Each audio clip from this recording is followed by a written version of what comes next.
Мы – жители города Алматы. Мы все уникальны. Давайте знакомиться с моей историей. С детства хотела помогать обществу, приносить людям радость, дарить свою любовь.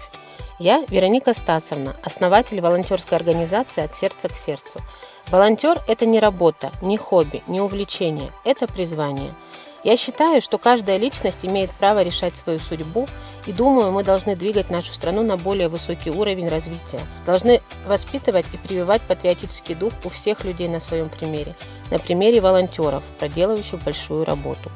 У Уинстона Черчилля есть замечательные слова: «Ты существуешь за счет полученного, ты живешь, отдавая». Я уверена, что жить, отдавая, это и есть главная потребность души каждого волонтера, и моей души в том числе.